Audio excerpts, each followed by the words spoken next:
비를 맞는 바보. 대학 졸업반 때의 일이다. 싼 월세방이 있다는 친구의 말만 믿고 경기도 외곽에 있는 어느 종교단체의 공동거주지에 새를 들었다.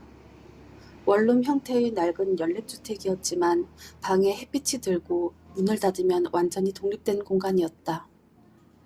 나무들 사이에 오솔길이 강으로 이어져 있어서 문학을 하는 나에게는 신이 준 선물이나 다름없었다.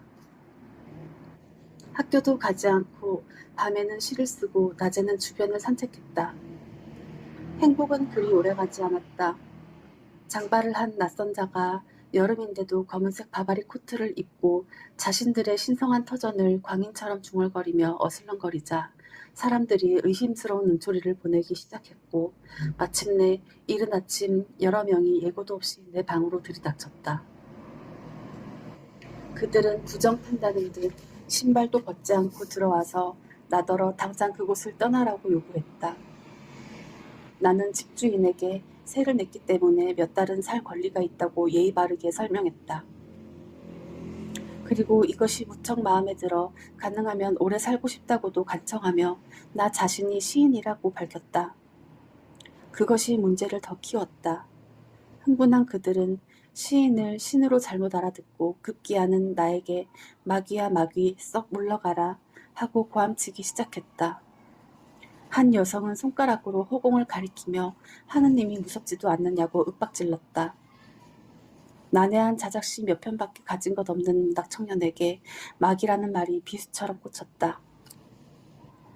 결국 몇 푼 안 되지만 나에게는 거금인 남은 월세도 돌려받지 못한 채 떠나야만 했다. 내가 정문을 나설 때까지 그들은 팔짱을 끼고 서서 매의 눈으로 감시했다. 애초부터 잘못은 신앙 공동체 안에 겁없이 뛰어든 이박인에게 있었지만 세상으로부터 추방당한 기분이었다. 그러나 신은 나를 완전히 버리지 않으셨다. 마땅히 갈 곳이 없어 시골길을 걷다가 연극부 후배와 마주쳤다. 그의 집이 그 집 동네에 있었다. 군인 담요와 책 뭉치를 들고 배회하는 나를 보자 그는 약간 경계태세를 취했다. 주변 풍경과 어울리지 않는 모습 때문이었을 것이다. 그러나 자초지종을 들은 후배는 자기 집으로 데려가더니 내가 지쳐 보였는지 설탕 탄 물 한 그릇을 먹이고는 새들꽃을 물으러 다녔다. 그리하여 강변의 밭 한가운데 서 있는 무허가 창고에 싸게 새들 수가 있었다. 동네와 적당히 떨어져 있어서 사람들에게 또다시 배척당할 일도 없고 근처에 설탕물 타주는 후배까지 있으니 든든했다.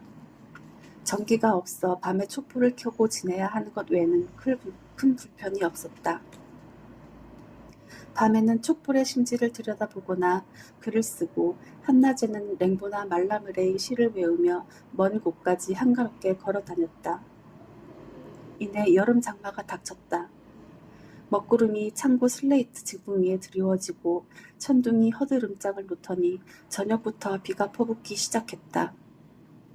사방에서 들리는 빗소리에 잠을 이룰 수 없었다. 한밤중에 밖으로 나간 나는 기겁을 하고 놀랐다. 폭우에 급격히 불어난 강물이 금방이라도 밭과 창고를 삼킬 것처럼 저만치서 부풀어 오르고 있었다. 동트기 전이라 어두운데도 물빛은 무서울 만큼 희게 빛났다. 모든 것이 불안하기만 한 시기였다. 졸업을 얼마 앞두고 있었지만 살아갈 날들이 살아온 날들보다 더 힘들게 느껴져 어느 방향으로 나아가야 할지 앞이 내다보이지 않았다. 그 불안감을 가중시키며 저 앞에서 강물이 너울거리고 있었다. 그때 더 이상 밀려날 곳도 없는 두려움 속에서 나를 구원한 것은 다름 아닌 나 자신이었다. 낡은 창고 앞에 서서 위협하듯 불고 오르는 강물을 보며 나는 문득 생각했다. 나는 시인이 아닌가 하고. 그렇게 생각하는 순간 그 모든 상황이 시를 쓰고 문학을 하기 위해서는 당연히 경험해야 하는 일들로 여겨지고 삶의 의지가 다시 쏟았다. 그렇다. 빗소리를 들으며 촛불 아래 글을 쓰는 것은 시인에게 가장 어울리는 일이었다. 깊은 밤 홀로 강에 선뜩한 물빛과 마주하는 것도, 폐렴을 개의치 않고 비를 맞는 것도 시인이기에 할 수 있는 일이 아닌가. 작가는 비를 맞는 바보라고 나탈리 골드버그는 뼛속까지 내려가서 써라 에서 말했다. 폭우가 쏟아져 사람들이 우산을 펴거나 신문으로 머리를 가리고 서둘러 뛰어갈 때 작가는 아무렇지도 않게 비를 맞는 바보라는 것이다. 자신의 안전을 생각하거나 시간에 맞춰 어딘가에 도착하기보다 무늬를 그리며 웅덩이에 떨어지는 빗방울들을 응시하는 것. 그것이 작가가 자신의 빛나는 순간을 붙잡는 방법이라는 것이다. 불어나는 강물 앞에 나는 혼자 서 있었고 세상은 넘실거렸다. 하지만 나는 더 이상 달아나지 않기로 했다. 장대비의 연거푸 이마를 두들겨 맞으며 작가로서의 내 삶을 거룩한 소명으로 여겨야 한다고 마음먹었다. 불안과 고독도 내 글의 부사와 형용사가 될 것이라고. 그 순간 나는 정말로 작은 세계의 신이 된 것 같았다. 파울로 코넬료의 소설 연금술사의 주인공 산티아고는 성직자가 되라는 부모의 권유를 뿌리치고 양치기를 하다가 꿈에서 본 부모를 찾기 위해 여행을 떠났다. 그러나 모로코의 탕헤르라는 도시에 이르러 양판 돈을 전부 도둑 맞는다. 낯선 시장에서 무일푼으로 잠을 깬 그는 화가 나고 절망하고 자신을 피해자라고 생각한다. 하지만 잠시 후 그 상황을 다른 각도에서 바라본 그는 자신의 도둑의 희생자가 아니라 보물을 찾아 여행하는 모험가라는 사실을 깨닫는다. 그럼으로써 그 상황을 보물을 발견하기 위해서는 누구나 겪어야 하는 과정으로 여기고 여행의 의지를 되찾는다.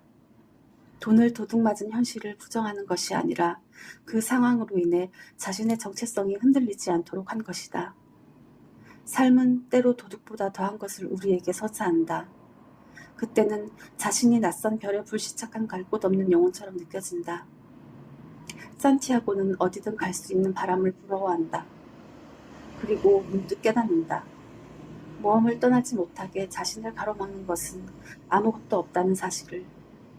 자신의 소명을 살아가면 필시 세상도 사랑하게 된다.